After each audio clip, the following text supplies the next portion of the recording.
Padre Santo, te damos gracias, Dios, por este tiempo en el que podemos volver a reunirnos, Señor, para compartir tu palabra, para aprender de ella, para que tú ministres a nuestra vida, Señor, según la necesidad de cada uno.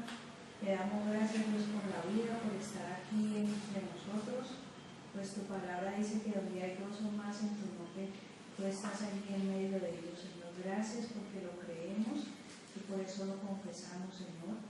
Te alabamos, te bendecimos, te reconocemos, Señor, como ese creador y hacedor de nuestras vidas. Te pedimos de una manera especial que ministres a nuestra vida a través de este tiempo y a través del pastor Francisco, que lo bendecimos, Señor, en tu nombre, y te damos la honra, te damos la gloria a ti por estar con nosotros, Señor.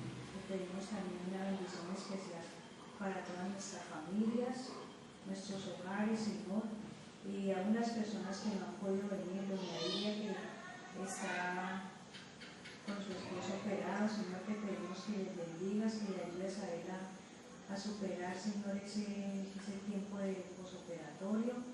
Por doña Gloria, que también sé que están dificultades, Señor, te pido que la ayudes, que la bendigas y le permitas poder volver a reunirse con nosotros. Gracias por todo esto, Señor amado, en el nombre de Jesús. Amén. Amén. Estamos en Job y vamos a iniciar hoy capítulo 4.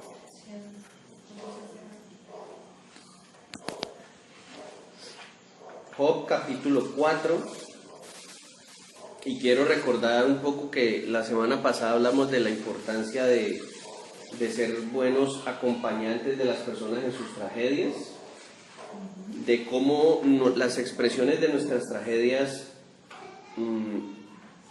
no deben ser censuradas, sino que todas aquellas cosas que sentimos o que pensamos es sabio y es hermoso el poder expresárselas a Dios. Una de las conclusiones que llegamos la semana pasada es: Dios ya conoce nuestros corazones, Dios sabe lo que estamos pensando, entonces confesarlo con nuestra boca va a ayudarnos a sanar, va a ayudarnos a desahogar nuestras cargas delante de Dios. Y teníamos el relato de los 3 amigos de Job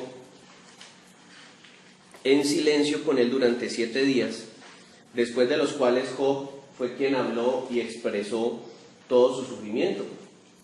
Pero ahora que Job ha terminado su declaración de sufrimiento en los versículos 25 y 26 del capítulo 3, concluye de alguna manera cuál era el verdadero temor de Job.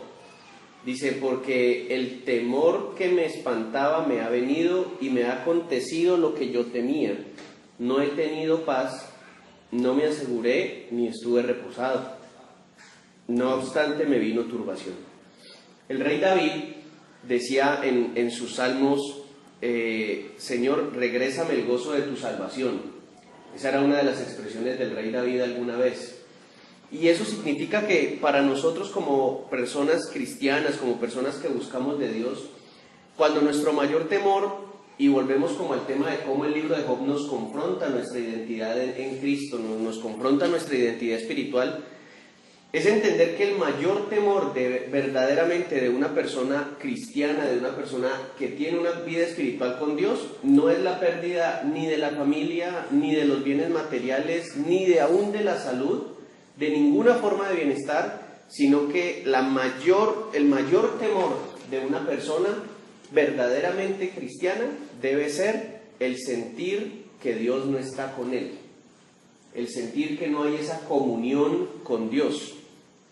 Si nosotros recordamos por un momento, probablemente una de las cosas, o la cosa más severa, más fuerte de dolor que llegó a decir Jesús, nuestro Señor, en la crucifixión fue: Padre, ¿por qué me has abandonado? Todas las otras frases de alguna manera estaban enfocadas en las otras personas. Perdónalos porque no saben lo que hacen, ¿cierto? Madre, he ahí a tu hijo, hijo, he ahí a tu madre. Quizá podríamos considerar el tengo sed, pero aún eso fue una solicitud o fue una exclamación que no se puede comparar con la severidad de que el Hijo de Dios haya dicho, Padre, ¿por qué me has abandonado? Y haya sido su momento de angustia.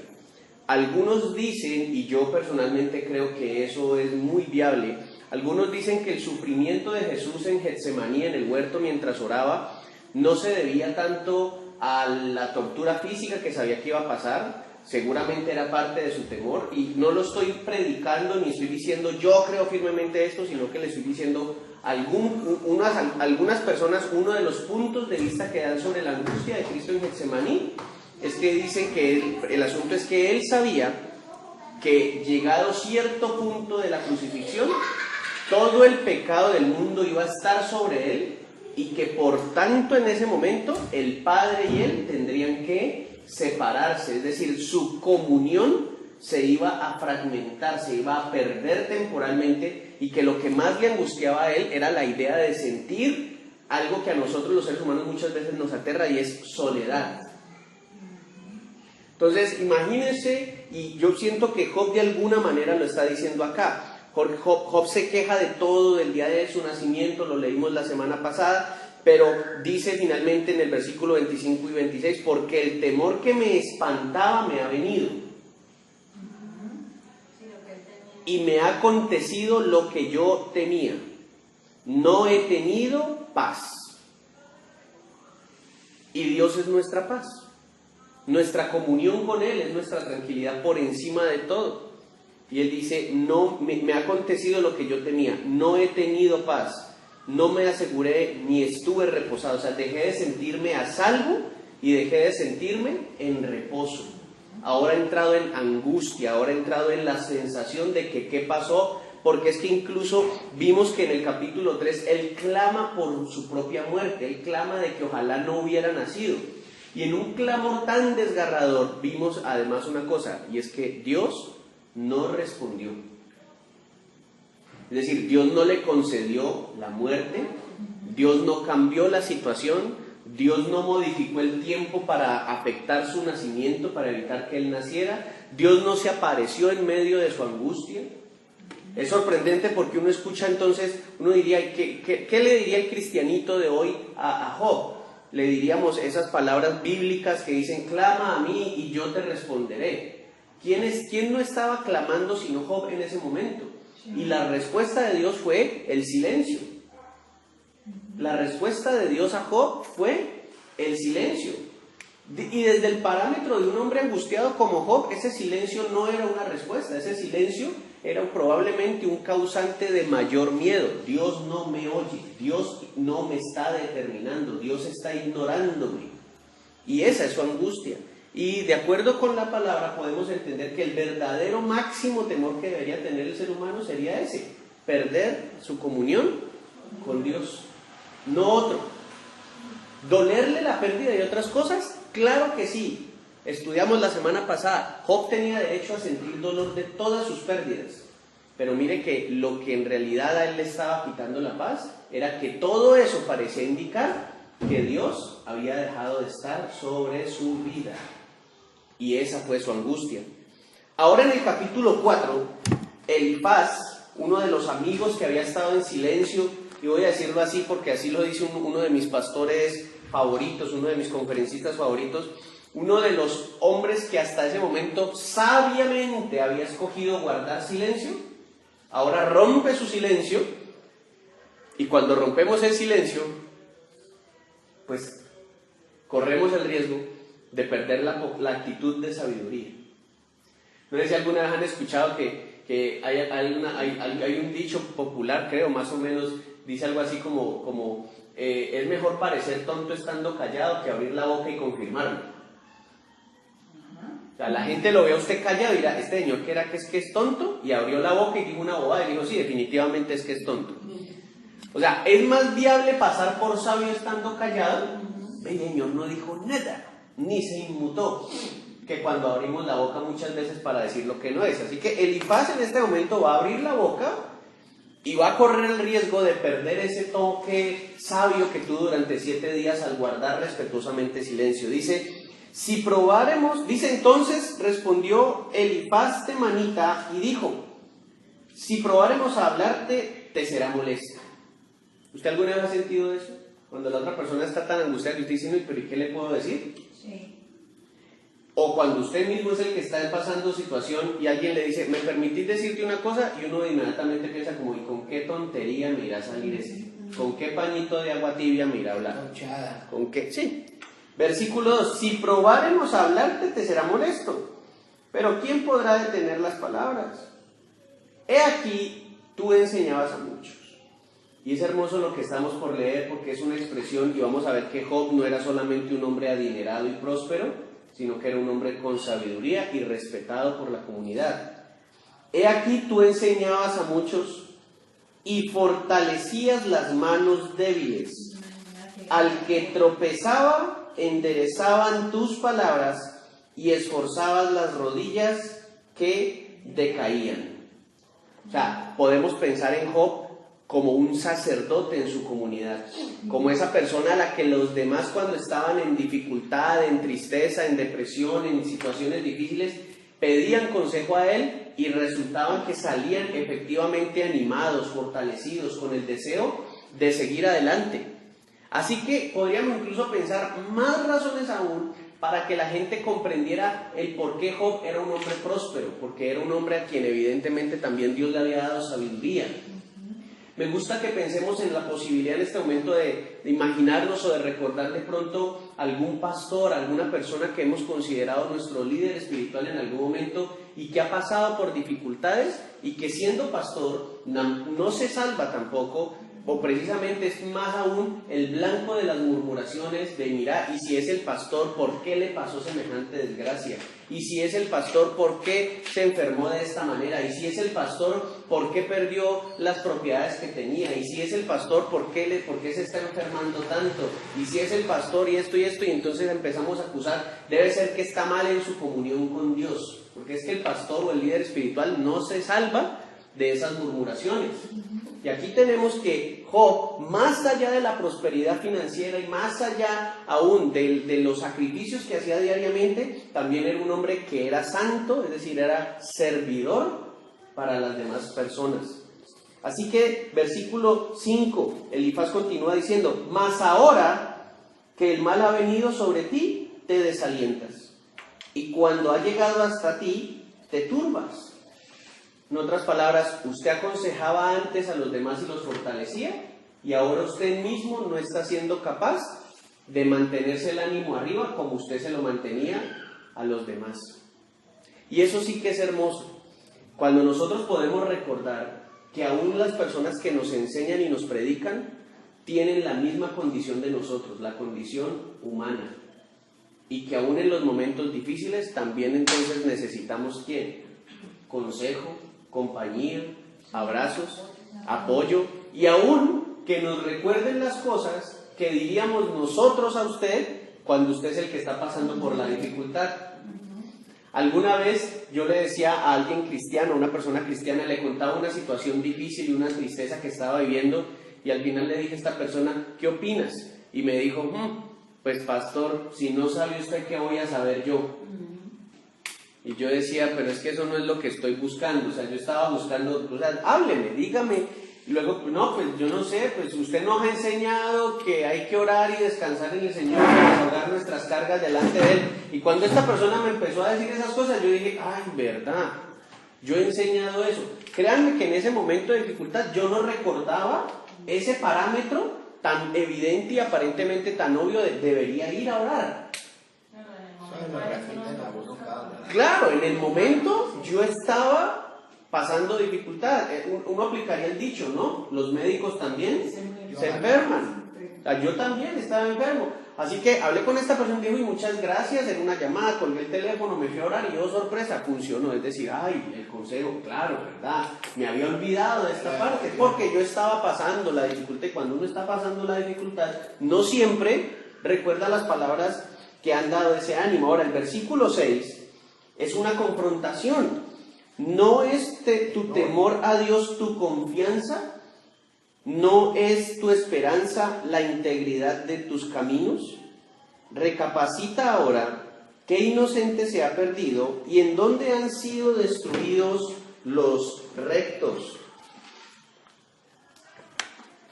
Cuando Elifaz hace estas dos preguntas y le dice, no es tu temor a Dios tu confianza, no es tu esperanza la integridad de tus caminos, y le dice que recapacite. Elifaz está haciendo algo que es con un ánimo de generarle la máxima esperanza a Job. Recordemos que, y lo decíamos hace 2 semanas en la primera clase que vimos de Job, que una de las cosas que se ha planteado la misma Biblia y se la ha planteado el pueblo cristiano y los predicadores es que como la Biblia dice que uno cosecha lo que siembra, entonces si yo he hecho buenas cosas me van a pasar buenas cosas, y que si no hago malas cosas entonces no me van a pasar cosas malas. De alguna manera Elifaz está hablando de esa condición. Elifaz le está diciendo, mire Job, de pronto usted está angustiado por un montón de cosas, pero acuérdese que usted siempre ha sido un hombre temeroso de Dios. Acuérdese que usted siempre ha sido un hombre que lo ha buscado. En otras palabras, en medio de esta dificultad, algo bueno le irá a pasar después. O en otras palabras, usted no va a morir así o en medio de esta desgracia sin Dios, porque si usted realmente ha sido bueno, pues la desgracia suya no va a ser la muerte sin Dios. Por eso les digo que es una confrontación, pero al mismo tiempo parece un consejo o una palmadita en la espalda, un pañito de agua tibia en un momento de angustia. Elifaz podemos verlo como un hombre sabio, sin duda. Podemos pensar que Elifaz es una persona que está siendo sabia, pero también podemos mirar lo que es cuando nosotros, por muy sabios que seamos, estamos dándole consejo a alguien o escuchamos el consejo de alguien y ese consejo es básicamente una frase de cajón o una palabra que en realidad no aplica a la situación. ¿Por qué? ¿El temor de Job es la muerte? No. Para nada. Job está anhelando morir. Y las palabras de Elifaz son una especie de tranquilo que usted no se va a morir. ¿Por qué? Porque usted le ha servido a Dios. Justamente él está deseando que Dios corte su vida. Es como agotado, ya se es como cansado que está. Claro. Y Elifaz está agotado de la situación.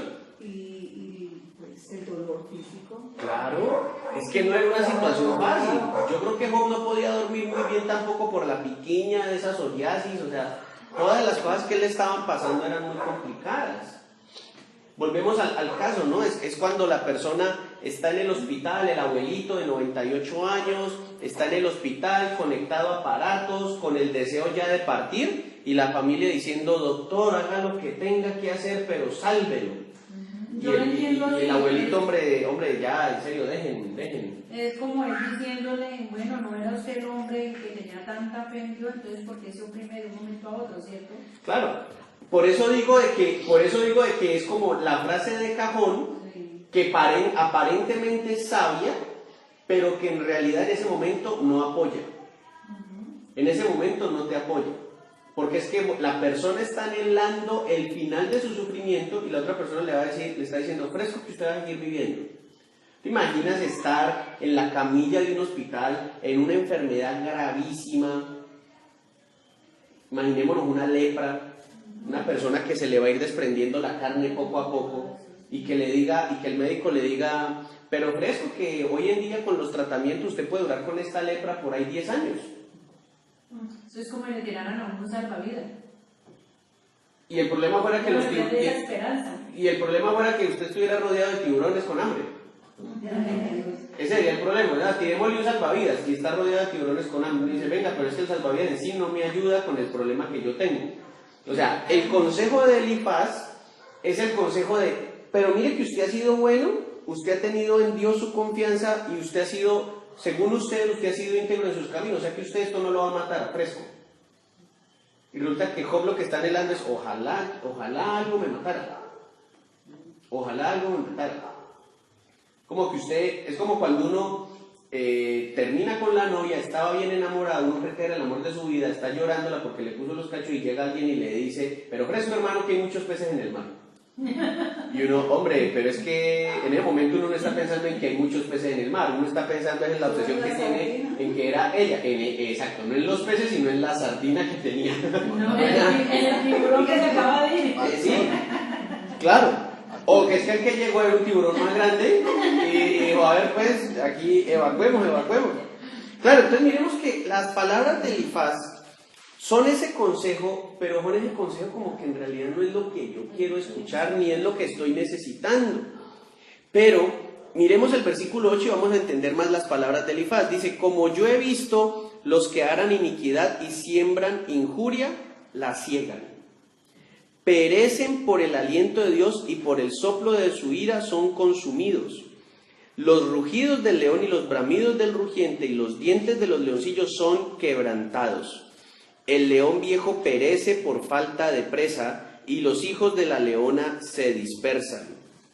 En esos versículos, el amigo de Job, Elifaz, está recordando el parámetro que hablamos hace 2 semanas y que lo traje a colación ahorita. El parámetro que dice que si eres bueno no te van a pasar cosas malas.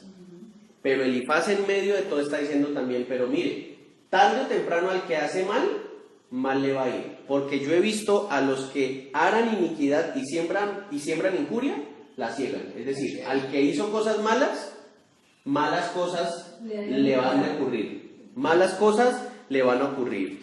Y luego hace el ejemplo de, mire, hasta el león, que es un animal tan fuerte, tarde o temprano lo he visto ser quebrantado. Tarde o temprano hasta el león se le caen los dientes, correcto. Tarde o temprano hasta el león le dará su artritis por vejez. Tarde o temprano el león algo le va a pasar. Ahora, detrás de eso estamos también intuyendo algo. Y es que aunque parece el consejo de decirle, mire, Job, usted ha sido una buena persona, o sea que usted sale de esto, pero también si ustedes lo logran ver, está empezando Elifaz a insinuar de alguna cosa que usted haya hecho, es que están saliendo estas dolencias. ¿Qué cosa mala hizo que no nos dimos cuenta? O sea, usted hasta hace unos días era como ese león que parecía inquebrantable y ahora mírese sin dientes, sin melena, flacuchentico, debajo de unas ramas. León calvo. Exacto. ¿Cómo? Sin fuerza para nada. Sin fuerza para nada, o sea, totalmente endeble. O sea, Elifaz también está empezando a hacer la insinuación clásica de confiese, ¿usted qué hizo que se ganó esta cosa? Porque es que recordemos que la teología de entonces decía, si usted hizo cosas buenas no le deberían pasar cosas malas.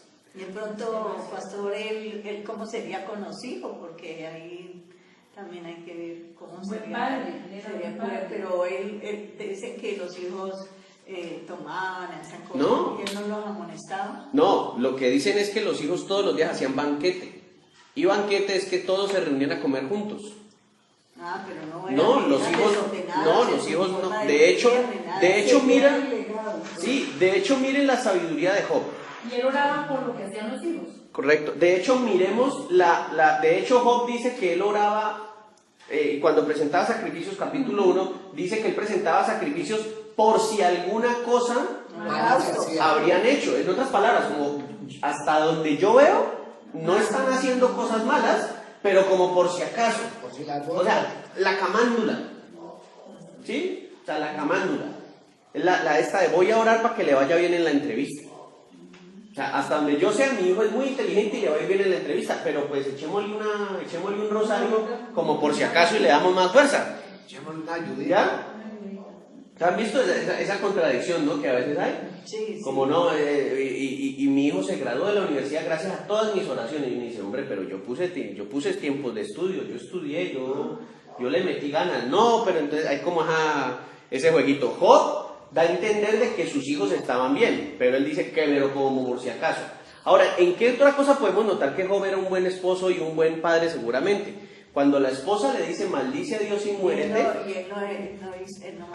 él no maldice, y hay una cosa muy particular, él no echó a la esposa después de esa frase, y él ni siquiera le dice usted es tonta, le dice como mujer fatua has hablado. Mire la delicadeza de esa frase. O sea, él no le dice usted es fatua, o sea, usted es tonta. Porque todo desliza y se les ahoga. Sí, has hablado como una mujer fatua. O sea, una cosa es que yo le diga a mi esposa ante una situación, usted sí que es ordinaria. Otra cosa es que yo diga, acabas de comportarte como si fueras una mujer ordinaria. Mire la diferencia, ¿cierto? Una diferencia es uno decir, usted sí que es tonto. Otra cosa es decir, hiciste una tontada. Se lo dijo, es el mismo significado, dicho de una forma muy decente. No, de hecho no es el mismo significado. De hecho no es el mismo Eso significado. es una tontada, es usted tonto. ¿Quién No. hace la tontada? No, es que mira que precisamente,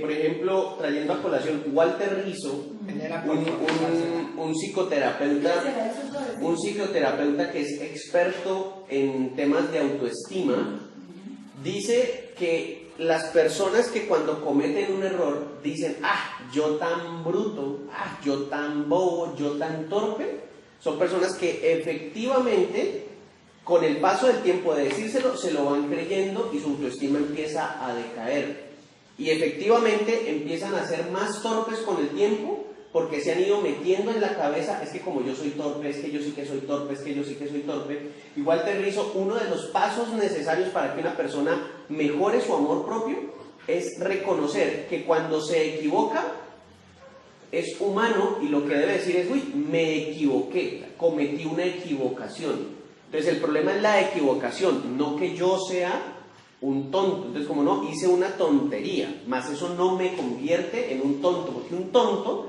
sería alguien que todo el tiempo, a todas horas, hace tonterías. Pero cometer una, no. Cometer una, no.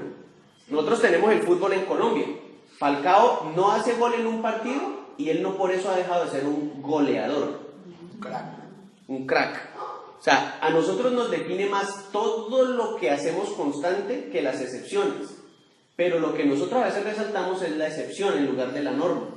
Entonces, el esposo ha sido amoroso 10 años, pero peleó brutalmente un día y quedó como, es que usted es muy agresivo. Sí. Es que como usted es agresivo, venga, pero yo la vengo tratando como una reina 10 años, me enojé un día, ¿cómo así? O sea, usted me va a tratar de borracho por una rasca que me pegué un día, por ejemplo, para ser más concreto. O sea, no por eso le podría decir a la esposa, usted es un ebrio.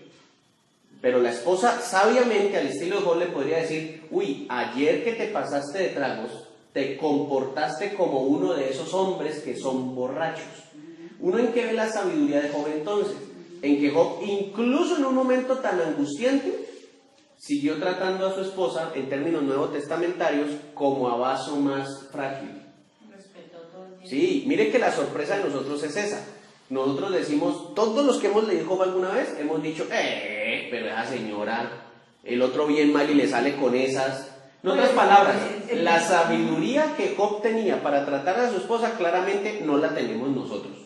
Porque nosotros sí le caemos a la señora, esa señora, esa es mucha bruja. ¿Cómo esa sí es mucha bruja? O sea, claro, como ya quedó sin pensión de viudez, entonces, claro, se enojó. No, nosotros sí le sacamos conclusiones. Ahora, importante que reconozcamos todas esas cosas, ¿por qué? Porque justamente por eso hemos dicho que estamos estudiando un libro de la Biblia que es sumamente polémico.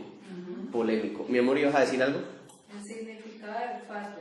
Fato deriva del latín fatus, que significa estúpido, tonto y delirante en sus afirmaciones. El adjetivo fatus se usa en dos sentidos, para calificar a dos tipos de personas. Por un lado, a quienes tienen una actitud presuntuosa, petulante y engreída, pero también para calificar a los faltos de entendimiento, a personas con escasa capacidad para razonar. Pero cuando Job le dice a su esposa entonces, hablaste como una mujer patua, le está diciendo, tú no eres patua, pero acabas de hablar como una. Te estás arrimando. Claro. O sea, Hoy mis estudiantes, fue algo esporádico por la misma situación del colegio. hoy mis estudiantes en el colegio, usualmente ellos se ríen de los comentarios jocosos que yo hago. Hoy hice un comentario y el comentario no pegó, no me salió muy bien. Pero vamos al tema. La constante de mis comentarios en clase con ellos es que logran causar jocosidad. Hoy descaché Y el comentario de uno de mis estudiantes fue, uy, profe, ahí sí estuvo malo el chiste. Pero hubiera sido desgarrador, donde me hubieran dicho, profe, usted definitivamente los chistes no son los suyos. Uy, ¿cómo así? Todos los demás han sido también malos. Claro, pero no, lo que ellos señalaron fue ese. Entonces, por eso podemos tomar una distancia, y qué bueno que podamos pensar en este momento como en cómo Job también es un ejemplo para nosotros de la sabiduría a la hora de conducir un hogar y de crear unos hijos. Es diferente señalar un momento, una cosa es decirle a un hijo, ese comportamiento que tuviste es de una persona sin educación, otra cosa es uno crucificarlo y decirle, usted sí que es un maleducado, grosero, estúpido, y resulta que uno ahí está y uno dice, vení. Yo digo que ahí uno se está insultando también uno, porque si uno es malcriado, ¿y quién lo está criando? Pues usted. O sea que cuando yo digo malcriado, ¿qué estoy diciendo? Que yo soy un malcriador. Entonces uno dice, complicadísimo, exacto, complicadísimo. Bien, avancemos, yo creo que ese punto está claro en este momento respecto a la... Sí, y podemos entonces llevarnos ya un aprendizaje. Pidámosle a Dios sabiduría para saber manejar las situaciones, incluso o especialmente en esos momentos donde hay tanta tensión, que es justamente cuando más se necesita pensar con cabeza fría. A mí me sorprende, en verdad, ahora que lo hemos mencionado aquí, sorprendente que Job haya sido capaz de tratar a su esposa con esa delicadeza, aún en un momento así. Otro hombre hubiera justificado el maltrato. O sea, nosotros hubiéramos dicho algo como, y la golpeó, y bien merecido que lo tenía la señora por haber dicho lo que dijo. Pero no, él manejó las cosas bien. Aprender a señalar como la conducta. La conducta o el momento y no la persona, correcto, el momento y no la persona. Algo que decíamos en alguna clase hace tiempo, ¿qué hubiera pasado si Jesús le dijo a Pedro, me vas a negar 3 veces? No le dijo, tú eres un negador de la fe. Que le hubiera dicho negador de la fe, le hubiera dicho, usted siempre niega la fe, usted no sirve. Pero le dice, usted me va a negar 3 veces. O sea, después de 3 veces usted nunca me va a volver a negar. Es una gran diferencia de misericordia y de reconciliación. Ahora miremos que Elifaz, en el versículo 12, dice algo muy especial. Dice, el asunto me era a mí oculto, mas mi oído ha percibido algo de ello. O sea, ¿de qué va a hablar Elifaz? Va a entrar en materia o va a explicar en qué experiencia se fundamenta él para haber dicho esas cosas acerca de que el león, sin importar cuán fuerte sea, se quebrante. Y es que él dice en el versículo 13, en imaginaciones de visiones nocturnas, cuando el sueño cae sobre los hombres, me sobrevino un espanto y un temblor que estremeció todos mis huesos. Es decir, Elifaz está por contarle a Job que alguna vez dormido o quedándose dormido o quizá orando antes de dormir, tuvo una visión, experimentó la siguiente visión. Versículo 14, me sobrevino un espanto y un temblor que estremeció todos mis huesos, y al pasar un espíritu por delante de mí, hizo que se erizara el pelo de mi cuerpo, paróse delante de mis ojos un fantasma cuyo rostro yo no conocí, y oí que decía, ¿será el hombre más justo que Dios? ¿Será el varón más limpio que el que lo hizo?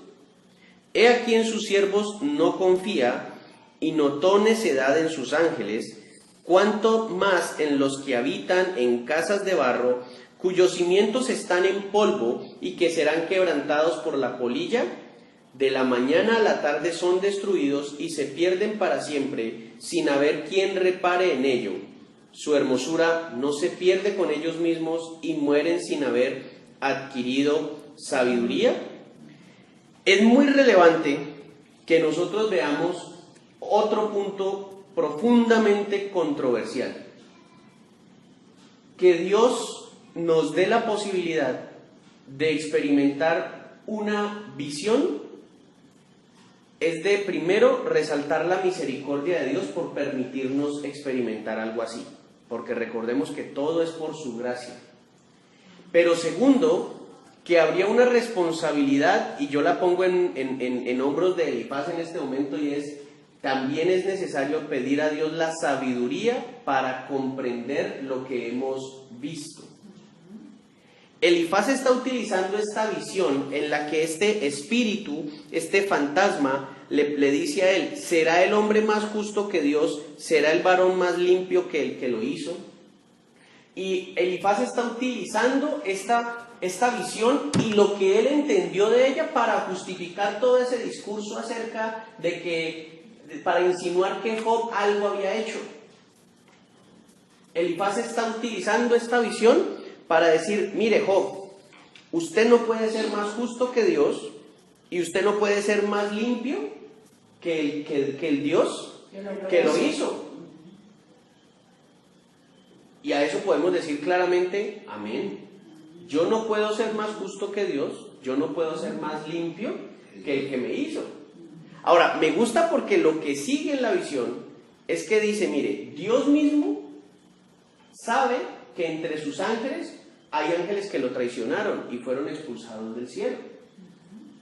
Y si Dios fue capaz de juzgar a sus ángeles con toda la espiritualidad que ellos tienen, es decir, su naturaleza espiritual, ¿cuántos más defectos y cuántas más falencias tendrán entonces los seres humanos que habitan en casas de barro? Es decir, que nuestra existencia está metida en este asunto de la carne. Claro, cuando nosotros recordemos la costumbre católica en Colombia, la costumbre incluso hoy en día en términos de la nueva era, que dicen que hay que orarle a los ángeles y que el arcángel Miguel y que Gabriel y que San Rafael y que bendito no sé quién. ¿Cuál es la idea detrás de eso? Creer que los ángeles son santos, como que son perfectos. La Biblia aquí está diciendo: no, perfección como tal no tienen. Dios mismo ha sido capaz de juzgar a los ángeles. Y si ha sido capaz de juzgar ángeles, ¿cuántas más cosas no encontrará que juzgar en nosotros, que no somos ángeles y que en nosotros no está reinando esa capacidad espiritual, sino que está reinando una capacidad o una naturaleza carnal? Y me gusta porque dice que nosotros, dice, cuyos cimientos están en el polvo y que serán quebrantados por la polilla, de la mañana a la tarde son destruidos y se pierden para siempre sin haber quien repare en ellos. Su hermosura no se pierde con ellos mismos y mueren sin haber adquirido sabiduría. Probablemente uno de los versículos que más me ha impactado a mí en los últimos meses de estudio, en las últimas semanas, en fin, ha sido probablemente el final de donde dice: mueren sin haber adquirido sabiduría. Es decir, yo puedo considerarme un hombre inteligente, puedo considerarme un hombre estudioso, pero la Biblia describe en muchos pasajes bíblicos que la vida humana, la vida del ser humano es una vida sumamente corta. Y lo que aquí está diciendo es que volvemos al tema de no juzgar por una falla a todo un carácter, pero también podemos pensar entonces no juzgar por una virtud una perfección humana. Es decir, una cosa es que por misericordia de Dios digan de una persona: Dios le ha dado a esa persona sabiduría, Dios le ha dado a esa persona entendimiento, Dios le ha dado a esa persona conocimiento. Y otra cosa sería decirle: esa persona es sabia. Porque de acuerdo con la palabra, el ser humano muere sin haber adquirido sabiduría. Pastor, pero la Biblia dice que si uno le pide a Dios sabiduría, Él la da sin restricción. Sí, mas eso no significa que yo pueda delante de Dios pararme y decir que yo soy sabio. Es decir, me gusta y me acuerdo en este momento de la película Dios no está muerto. En la primera, aunque ya van dos y va a salir la tercera, en la primera, cerca del final, hay un hombre que muere. Y muriendo, se angustia porque dice que va a ir al cielo, pero que no sabe qué se va a encontrar, porque apenas justo antes de morir es que entra en ese arrepentimiento ante las situaciones.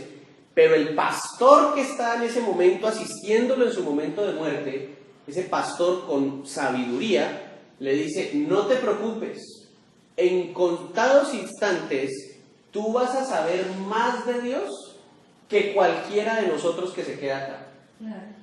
Y el que dice eso es un pastor que se supone ha estudiado Biblia, de seminario teológico, ha predicado en cualquier cantidad de ocasiones, ha aconsejado con Biblia en mano, y lo que le dice a esa persona es: en unos instantes usted va a saber más de Dios que incluso yo, que llevo toda la vida predicándolo. Porque una vez que usted esté frente a Él, frente al trono, usted va a comprender más la naturaleza de Dios de lo que yo en mi carnalidad pueda comprender. ¿Entendemos eso? Veía yo el video de dos hombres, uno que alguna vez en un accidente de tránsito murió, estuvo clínicamente muerto durante 90 minutos y luego resucitó. También hay una película cristiana sobre esa biografía, pero luego en otro, entonces yo viendo videos de él contando durante su vida diferentes entrevistas en programas en los Estados Unidos, contando su experiencia de estar muerto y haber ido al cielo y lo que experimentó, en un momento dado se me cruzó entre los avisos de YouTube, porque le salen sugerencias, el testimonio de un hombre que había sido ateo, murió, fue al infierno, y en el proceso de estar en el infierno le hacen la reanimación y regresa y lo salvan, digamos, los médicos lo sacan de la muerte, y entonces para cuando él se recupera, él ya dice, yo no puedo ser ateo, Dios existe, Dios es real, o sea, si fui al infierno, por tanto, hay cielo, y entonces él se arrepiente y decide buscar a Dios de todo corazón, no por el temor al infierno, eso es lo hermoso, él dice, no por el temor al infierno, sino porque vi que Dios es real, y que por lo tanto yo estaba equivocado y que necesitaba reconocerlo en mi vida. Pero lo hermoso a lo que quiero llegar, y es como el desafío, digamos, en este asunto de nadie adquiere sabiduría realmente, es que en un momento dado tienen a estos dos, porque los están entrevistando en otro programa al mismo tiempo, los tienen al hombre que fue al cielo y al hombre que fue al infierno, y en un momento dado el que está haciendo las preguntas le dice al hombre que fue al infierno, y cómo se sentía esa vivencia espiritual de estar en el infierno, es decir, quiero decir, ¿cómo sientes? Si no es tu cuerpo, si no es en tu cuerpo, ¿cómo es posible que sientes? O sea, ¿eso es real? ¿Cómo sientes esa realidad? O sea, ¿cómo es? O sea, entendamos que el conductor del programa, él mismo tiene dificultad para poder formular una pregunta como esa. Sí, quería decirle, si la materia suya estaba aquí... ¿Cómo hizo? Entonces allá, ¿cómo es? Claro, porque cuando nosotros pensamos en lo espiritual, seamos claros en una cosa, cuando nosotros pensamos en lo espiritual, pensamos en lo fantasmal, Sí. en lo inmaterial.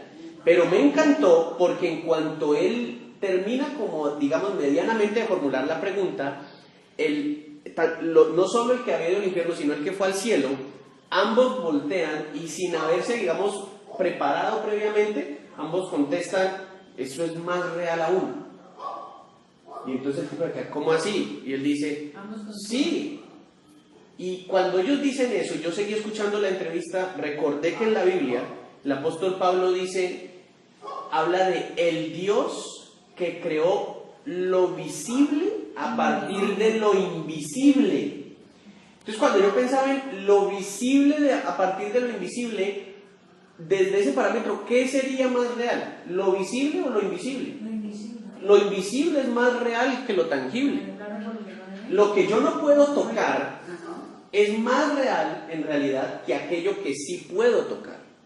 La realidad que nosotros estamos viendo, ellos decían, en realidad el sueño, y esa frase me la memoricé por eso, el señor que había ido al infierno y luego el otro dijo, sí, yo estoy de acuerdo con eso, dijo que en realidad una vez que habían vuelto, esta realidad que nosotros, es la que ellos experimentaban como si esto fuera el sueño y aquello otro fuera la realidad. Y si lo pensamos en términos bíblicos, sería absolutamente correcto. Porque ¿qué sería lo real? ¿Cuál es la condición de mi cuerpo o cuál es la condición de mi espíritu delante de Dios? ¿Cuál de las dos cosas sería lo real? El origen sería la del espíritu. Por supuesto. Y entenderíamos entonces por qué Jesús le dice en un momento dado a los apóstoles, no le tengan miedo a los que pueden matar el cuerpo. Y el alma no le pueden hacer nada. Ténganle temor al que puede enviar su cuerpo y su alma al infierno. Y ahí está obviamente refiriéndose a Dios, no a Satanás. O sea, si a alguien usted le debería tener temor, es al Dios que puede juzgar y puede enviar su realidad a ese lugar de tormento. Cuando nosotros pensamos en eso, no existe suficiente nivel de iluminación, ni de espiritualidad, ni de conocimiento teológico que a mí me pueda permitir comprender ¿de qué se trata la vida con Dios? Se vistió aquí en plena reunión. No hay forma de que yo pueda entender, no hay forma de que yo pueda entender de ninguna manera, por más que estudie, siempre yo tendré que lo más real es lo que vendrá después. Y quizá por eso los mejores momentos de la vida cristiana, lo digo desde mis experiencias cristianas y lo digo con el debido respeto de cualquier experiencia que ustedes hayan tenido previamente. Yo podría decir en este momento que los mejores momentos de mi vida cristiana no han sido un culto donde todos cantamos unos cánticos hermosos. Y no quiero decir que no haya sido un bonito momento. La vez que Dios me dio palabra profética, la vez que prediqué tan bonito mensaje, la vez que me dieron una ofrenda magnífica, la vez que me quebranté en medio del culto, la vez que temblé y no sé qué, sino que yo podría decir las experiencias cristianas más bonitas que yo haya podido tener han sido de rodillas, solito en mi habitación, cuando he logrado sentir que Dios está conmigo ahí. Y esos momentos donde uno siente fuera de emociones, no una emoción, no una gana de brincar, sino una paz y una tranquilidad que uno verdaderamente siente el deseo de ojalá no tuviera que levantarme, ojalá no estuviera sonando la alarma, ojalá no tuviera un compromiso, ojalá no me estuviera empezando a doler las rodillas. Es decir, ojalá esta realidad física no cortara esta realidad espiritual que estoy experimentando, porque en ese momento los que hemos podido tener esa maravilla de experiencia, hemos podido sentir que es más relevante ese momento con Dios que cualquier experiencia en lo físico. Es verdad. Un pastor decía hace tiempo, y un pastor decía hace tiempo en una charla, decía, y era un hombre casado, decía, para mí, y los contextualizo, yo no me había casado, y ese hombre estaba como a 3 meses de casarme o 4, y ese pastor decía, para mí experimentar la presencia de Dios en la intimidad es más satisfactorio que la intimidad sexual con mi esposa. O sea, lo culminado. Y cuando él dijo eso, yo pensé en mi virginidad, que estaban unos meses de casarme, y yo inmediatamente pensé, pues será usted mi hijo, porque lo que soy yo, pienso invertir tiempo en la intimidad con mi esposa. Claro, porque yo estaba pensando en términos de la realidad, la realidad física. Pero si yo me voy al parámetro espiritual, y lo espiritual es más real que lo carnal, que lo material, tendría todo el sentido del mundo que dé mucha mayor sensación de plenitud, la paz con Dios, que cualquier otra cosa que yo pueda vivir o experimentar en esta realidad del mundo. O sea, Y mire, perdón, antes de que y si nosotros nos vamos a eso, vamos a entender por qué es que Adán y Eva, solo cuando pecaron, cayeron en cuenta que estaban desnudos. Mientras ellos estuvieron en perfecta comunión con Dios, la desnudez les fue irrelevante.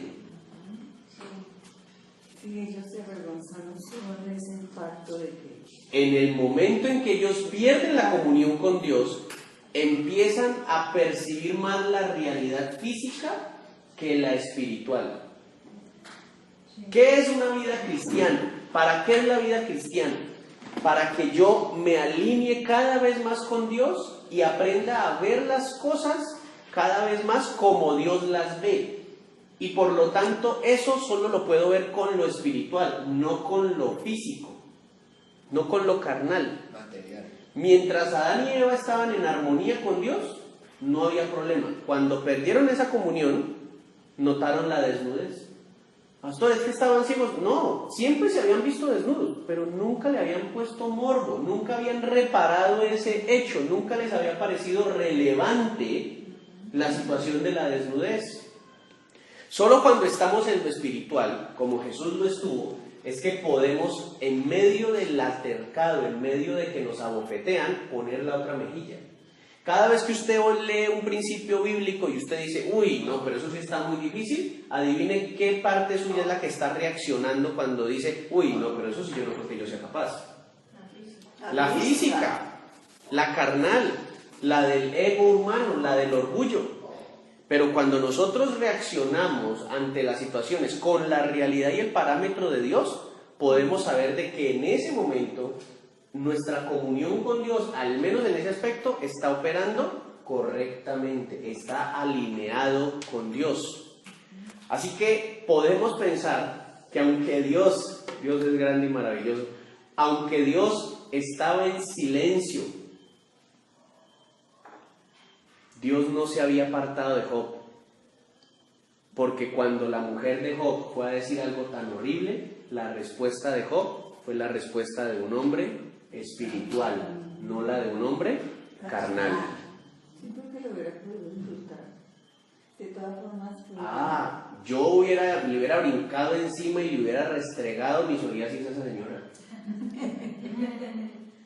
Pero si usted mira al fondo, ella lo decía, era porque era lo mejor que en ese momento le podía pasar a una persona allegada, que ya no tiene esperanza de nada. Mijo, lo mejor que en este momento le puede pasar es que se muera.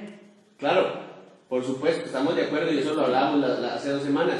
Pero a lo que hago referencia es que la reacción de Job nos da para entender que aún en medio de su situación, su valor espiritual no había sido demeritado. Volvamos a recordar, alguna vez para Job, y esto es como quiz, recordemos otra vez, ¿alguna vez Dios tuvo duda de que Job lo fuera a negar o a maldecir? No. Una cosa que hemos podido entender en estos estudios es que Dios nunca estuvo apostando con Satanás. Dios todo el tiempo estuvo operando bajo la certeza de saber quién era Job y qué había en el corazón de Job. Él estaba en el corazón de Job. Pero sí quiso demostrarle al enemigo que era real lo que él estaba hablando de él. Argenis, usted siempre me trata de adelantar. Les repito lo que he dicho las 3 clases. El propósito de cada clase no es develar cuál va a ser el final. Pues profesor, es que usted hacia el final. No, y te aseguro que eso no es. Pero te aseguro que no es. No tratemos, sino que quiero que entendamos esto. No tratemos de entender el propósito de la situación hasta que Dios nos lo revele conforme vayamos avanzando en el estudio del libro. Pero es hermoso cuando hoy podemos entender ese nivel de intimidad espiritual y nuevamente nos permitamos que Dios nos confronte respecto a nuestras motivaciones y nuestro deseo de buscar la presencia del Señor. ¿Mi amor? Lo que sí también como que nos enseña en la postura de la esposa de Job es que es entendible que en medio de su angustia por la situación de su esposo haya considerado que la única forma de él descansar y dejar ese sufrimiento fuera que maldijera a Dios. Porque en el trasfondo realmente esa no era la solución. Porque si Job hubiese maldecido a Dios, no hubiese parado su sufrimiento, se había ido para el infierno. Y exacto, es que mucho no peor que Mateo fue la tercera persona. Entonces, en ese sentido también es como un llamado a que nosotros, que somos, digamos, como los acompañantes de los que están en el dolor, en la enfermedad o en la crisis, no nos dejemos llevar tampoco por la emoción, sino que realmente, como decía mi esposo ahorita al inicio, ¿cómo está siendo el consejo? ¿El consejo está siendo un consejo de cajón? ¿O realmente estamos también en comunión con Dios, preguntándole a Dios, Señor, ¿qué le puedo decir a esta persona? Señor, muéstrame cuál sería mi labor aquí, qué es lo que tengo que decir a esta persona en medio de esa circunstancia. Porque obvio, o sea, viendo un ser querido en una situación así, es más, es que así no fuera un ser querido, nada más estar al lado de una persona en un nivel de sufrimiento ya le genera a uno esa solidaridad y ese quebranto.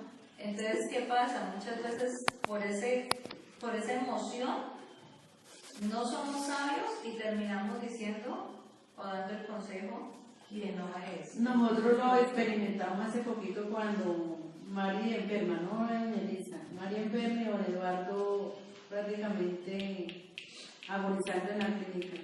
Y todo el mundo le decía a Mari, vean, no sufra, no llore, que lo mejor que le puede pasar a don Eduardo es que Dios se acuerde de él. Pero uno, no sé cómo se atreve a decirle eso, mire, eso es de una palabra de consuelo. Pero como decía Francisco, el que está fuera del problema ve lo que la persona al pie no lo ve. Y uno piensa que es una frase como de alivio, y mentiras que es como si lo pullaran a uno peor. ¿Cómo me va a decir eso? Tras de decirme, y yo lo digo porque mis hijas me lo decían. ¿Sé por qué dice eso, mamá? Si la última esperanza es la que pierde, desde mientras él respira y vida.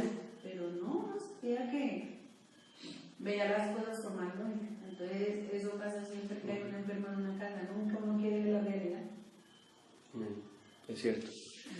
Todos quisiéramos que la muerte fuera, yo no sé, avisada, contenta y dormida. Pero no. O sea, no sufrir, que no le duela a uno nada, ni dejar que la familia también se acomode porque uno se va. Pienso que eso es como el parto. Sí, eso. La muerte debe ser, o sea, va a haber dolor seguramente. Habrá unos que no sufren ni nada, que ni cuentan a qué. Exacto. Pero para los que sí se dan cuenta y que sufren dolor y todo eso es como el parto, que es muy doloroso y en medio del dolor y de todo lo que implica el parto, hay algo feliz. Hay alegría.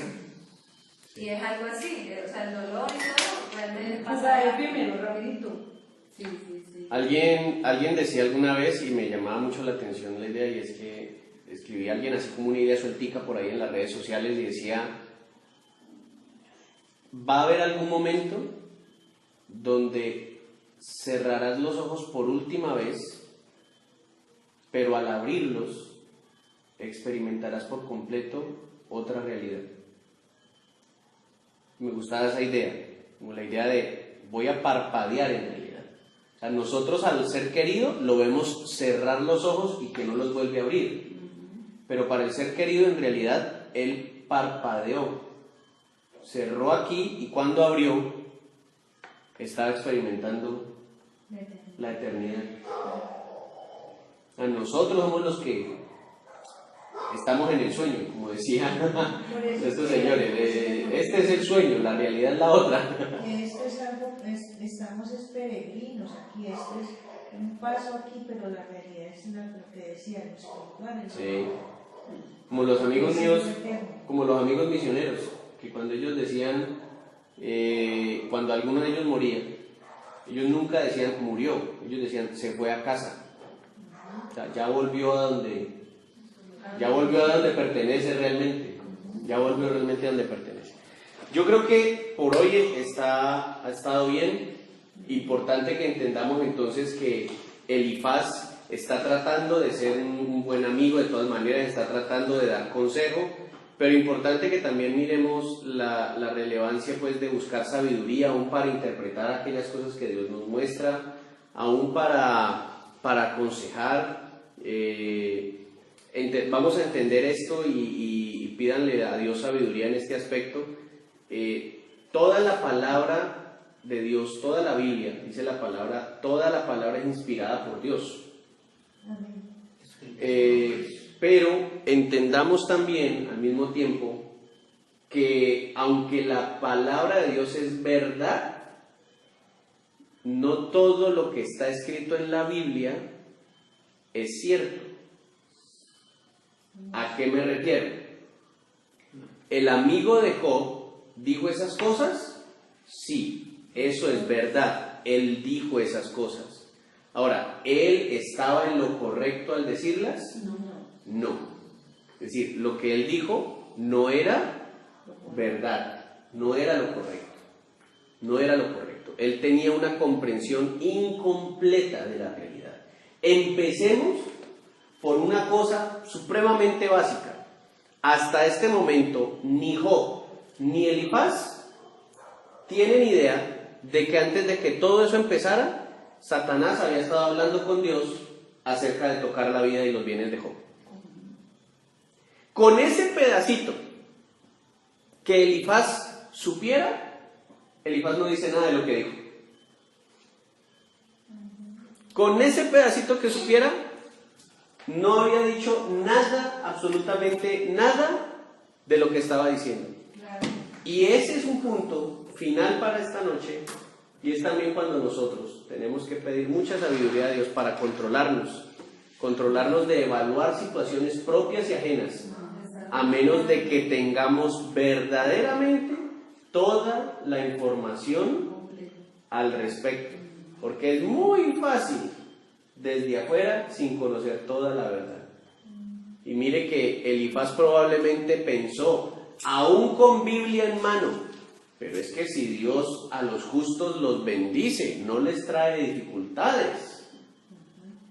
Pero miren, si eso fuera cierto, en 2 de Corintios, capítulo 12, como del versículo 17 al 20, o del 12 al 17, algo así, Pablo no diría, me ha sido dado un aguijón en la carne, que ya le he pedido al Señor que me lo quite en 3 ocasiones, y Él me ha dicho, bástate en mi gracia.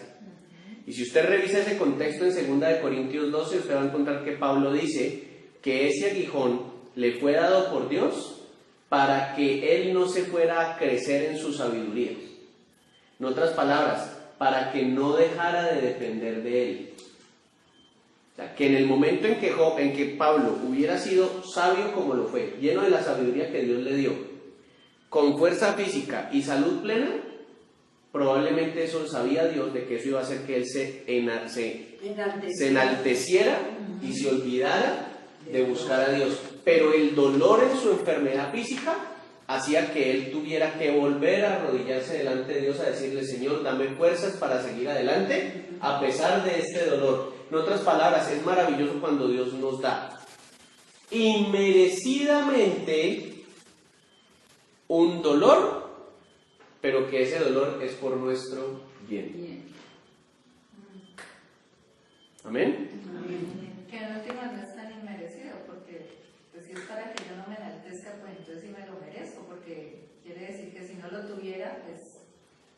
No, es inmerecido en el plano de que yo no hago algo para causarlo, pero está allí y me evita el perderme. Más no es que yo haya hecho algo para generar eso. Por ejemplo, Esteban, el primer mártir de la iglesia, Esteban, uno diría, ¿qué hizo él para merecer morir apedreado? No, él no hizo nada. Pero aún así Dios permitió que muriera apedreado y lo dejó morir viendo la gloria suya al Hijo de Dios sentado a la derecha del Padre. Después vamos a analizar por qué esas dolencias. ¿Amén? ¿Por qué esas dolencias? ¿Por qué esas dolencias? Por lo menos yo nunca pensé en tener un dolor para tener un hijo, pero ya, después la gracia me la dio Dios allá viendo el hijo sentado. Bien. ¿Alguien quiere levantar oración? ¿Alguien le gustaría levantar oración a la luz del tema que hemos enseñado, que hemos podido compartir esta noche? Por la palabra. Por la palabra, ¿alguien quisiera orar por esa palabra que hemos enseñado, que se ha podido enseñar? Bueno, amado Dios, gracias te doy por esta noche, Señor. Primero que todo, por permitirnos reunirnos en torno a una casa, Señor, hablando de tu palabra, Señor.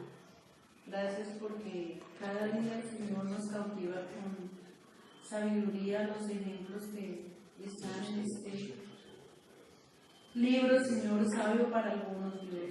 Para nosotros los que creemos en ti, Señor, tenemos toda la fe puesta en perpetuar nuestro conocimiento, Señor, y te doy gracias porque esta noche pudimos afianzar un conocimiento más hacia esta historia, Señor, y hacernos recapacitar, Señor, que no porque creemos en ti, no porque confiamos en ti, estamos exentos de sufrir un dolor, Dios, que porque toda la esperanza, Señor, nos hemos vuelto, ¿cómo decirlo, Dios? Como muy confiadas a que tú nos das todo, Señor, y que porque cobijamos bajo tus alas, Señor, no vamos a experimentar dolor.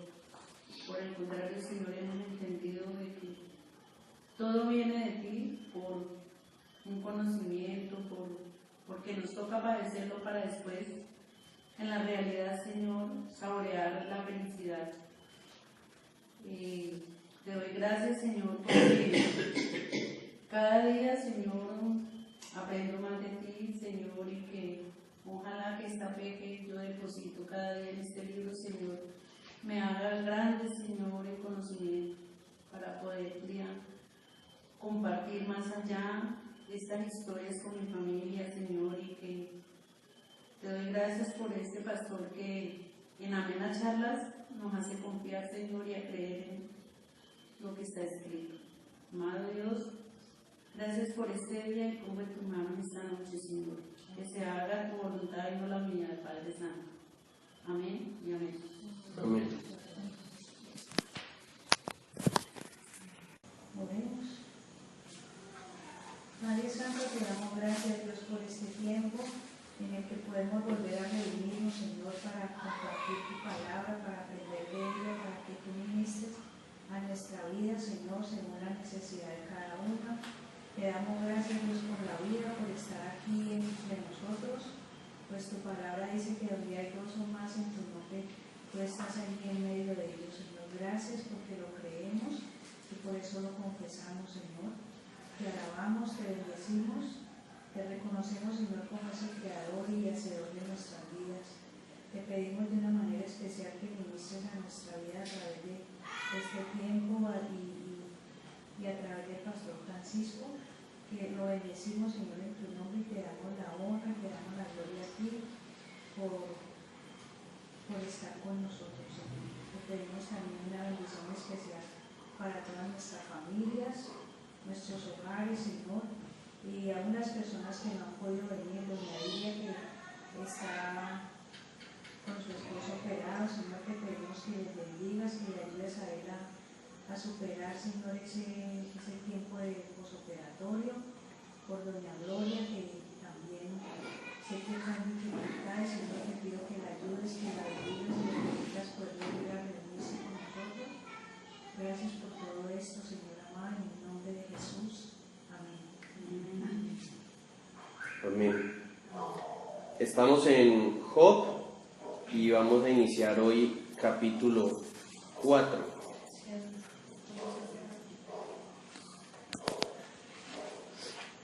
Job capítulo 4, y quiero recordar un poco que la semana pasada hablamos de la importancia de ser buenos acompañantes de las personas en sus tragedias, de cómo las expresiones de nuestras tragedias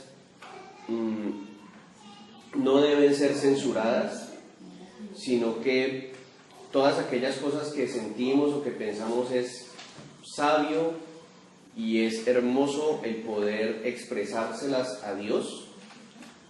Una de las conclusiones que llegamos la semana pasada es: Dios ya conoce nuestros corazones, Dios sabe lo que estamos pensando, entonces confesarlo con nuestra boca va a ayudarnos a sanar, va a ayudarnos a desahogar nuestras cargas delante de Dios.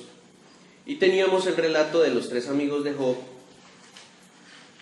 en silencio con él durante 7 días, después de los cuales Job fue quien habló y expresó todo su sufrimiento.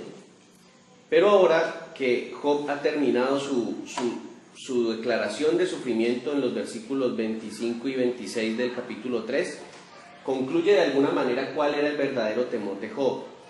Dice: porque el temor que me espantaba me ha venido y me ha acontecido lo que yo temía. No he tenido paz, no me aseguré ni estuve reposado. No obstante me vino turbación. El rey David decía en sus salmos: Señor, regrésame el gozo de tu salvación. Esa era una de las expresiones del rey David alguna vez.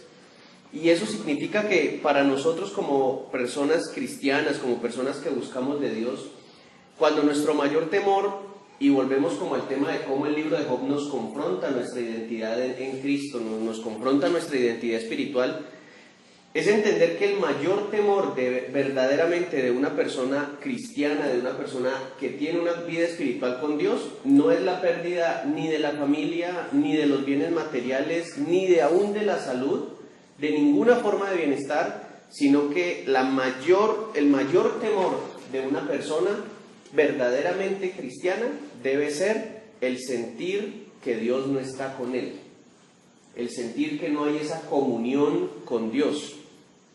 Si nosotros recordamos por un momento, probablemente una de las cosas, o la cosa más severa, más fuerte de dolor que llegó a decir Jesús, nuestro Señor, en la crucifixión, fue: Padre, ¿por qué me has abandonado? Todas las otras frases, de alguna manera, estaban enfocadas en las otras personas. Perdónalos porque no saben lo que hacen, ¿cierto? Madre, he ahí a tu hijo, hijo, he ahí a tu madre. Quizá podríamos considerar el tengo sed, pero aún eso fue una solicitud o fue una exclamación que no se puede comparar con la severidad de que el Hijo de Dios haya dicho: Padre, ¿por qué me has abandonado? Y haya sido su momento de angustia. Algunos dicen, y yo personalmente creo que eso es muy viable, algunos dicen que el sufrimiento de Jesús en Getsemaní, en el huerto, mientras oraba, no se debía tanto a la tortura física que sabía que iba a pasar, seguramente era parte de su temor, y no lo estoy predicando ni estoy diciendo yo creo firmemente esto, sino que le estoy diciendo algunas personas, uno de los puntos de vista que dan sobre la angustia de Cristo en Getsemaní, es que dicen que el asunto es que él sabía que llegado cierto punto de la crucifixión, todo el pecado del mundo iba a estar sobre él, y que por tanto en ese momento el Padre y él tendrían que separarse, es decir, su comunión se iba a fragmentar, se iba a perder temporalmente, y que lo que más le angustiaba a él era la idea de sentir algo que a nosotros los seres humanos muchas veces nos aterra, y es soledad. Entonces imagínense, y yo siento que Job de alguna manera lo está diciendo acá. Job se queja de todo, del día de su nacimiento, lo leímos la semana pasada, pero dice finalmente en el versículo 25 y 26: porque el temor que me espantaba me ha venido, y me ha acontecido lo que yo temía, no he tenido paz. Y Dios es nuestra paz, nuestra comunión con Él es nuestra tranquilidad por encima de todo. Y él dice: no, me ha acontecido lo que yo temía, no he tenido paz, no me aseguré ni estuve reposado. O sea, dejé de sentirme a salvo y dejé de sentirme en reposo. Ahora he entrado en angustia, ahora he entrado en la sensación de que qué pasó, porque es que incluso vimos que en el capítulo 3 él clama por su propia muerte, él clama de que ojalá no hubiera nacido. Y en un clamor tan desgarrador vimos además una cosa, y es que Dios no respondió. Es decir, Dios no le concedió la muerte, Dios no cambió la situación, Dios no modificó el tiempo para afectar su nacimiento, para evitar que él naciera, Dios no se apareció en medio de su angustia. Es sorprendente porque uno escucha entonces, uno diría, ¿qué le diría el cristianito de hoy a Job? Le diríamos esas palabras bíblicas que dicen: clama a mí y yo te responderé. ¿Quién no estaba clamando sino Job en ese momento? Y la respuesta de Dios fue el silencio. La respuesta de Dios a Job fue el silencio. Y desde el parámetro de un hombre angustiado como Job, ese silencio no era una respuesta, ese silencio era probablemente un causante de mayor miedo. Dios no me oye, Dios no me está determinando, Dios está ignorándome. Y esa es su angustia. Y de acuerdo con la palabra podemos entender que el verdadero máximo temor que debería tener el ser humano sería ese: perder su comunión con Dios, no otro. ¿Dolerle la pérdida de otras cosas? Claro que sí. Estudiamos la semana pasada, Job tenía derecho a sentir dolor de todas sus pérdidas, pero mire que lo que en realidad a él le estaba quitando la paz era que todo eso parecía indicar que Dios había dejado de estar sobre su vida. Y esa fue su angustia. Ahora en el capítulo 4, Elifaz, uno de los amigos que había estado en silencio, y voy a decirlo así porque así lo dice uno de mis pastores favoritos, uno de mis conferencistas favoritos, uno de los hombres que hasta ese momento sabiamente había escogido guardar silencio, ahora rompe su silencio, y cuando rompemos el silencio, pues corremos el riesgo de perder la actitud de sabiduría. No sé si alguna vez han escuchado que hay un dicho popular, creo, más o menos, dice algo así como es mejor parecer tonto estando callado que abrir la boca y confirmarlo. O sea, la gente lo ve a usted callado y dirá, este señor que era que es tonto, y abrió la boca y dijo una bobada y dijo, sí, definitivamente es que es tonto. O sea, es más viable pasar por sabio estando callado. El señor no dijo nada, ni se inmutó, que cuando abrimos la boca muchas veces para decir lo que no es. Así que Elifaz en este momento va a abrir la boca y va a correr el riesgo de perder ese toque sabio que tuvo durante 7 días al guardar respetuosamente silencio. Dice entonces respondió Elifaz temanita y dijo, si probáremos a hablarte, te será molesto. ¿Usted alguna vez ha sentido eso? Cuando la otra persona está tan angustiada que usted dice, pero ¿y qué le puedo decir? Sí. O cuando usted mismo es el que está pasando situación y alguien le dice, ¿me permitís decirte una cosa? Y uno inmediatamente piensa como, ¿y con qué tontería me irá a salir ese? ¿Con qué pañito de agua tibia me irá a hablar? ¿Con qué? Sí. Versículo 2, si probáremos a hablarte te será molesto, pero ¿quién podrá detener las palabras? He aquí, tú enseñabas a muchos. Y es hermoso lo que estamos por leer porque es una expresión y vamos a ver que Job no era solamente un hombre adinerado y próspero, sino que era un hombre con sabiduría y respetado por la comunidad. He aquí tú enseñabas a muchos y fortalecías las manos débiles. Al que tropezaba, enderezaban tus palabras y esforzabas las rodillas que decaían. O sea, podemos pensar en Job como un sacerdote en su comunidad, como esa persona a la que los demás cuando estaban en dificultad, en tristeza, en depresión, en situaciones difíciles, pedían consejo a él y resultaban que salían efectivamente animados, fortalecidos, con el deseo de seguir adelante. Así que podríamos incluso pensar más razones aún para que la gente comprendiera el por qué Job era un hombre próspero, porque era un hombre a quien evidentemente también Dios le había dado sabiduría.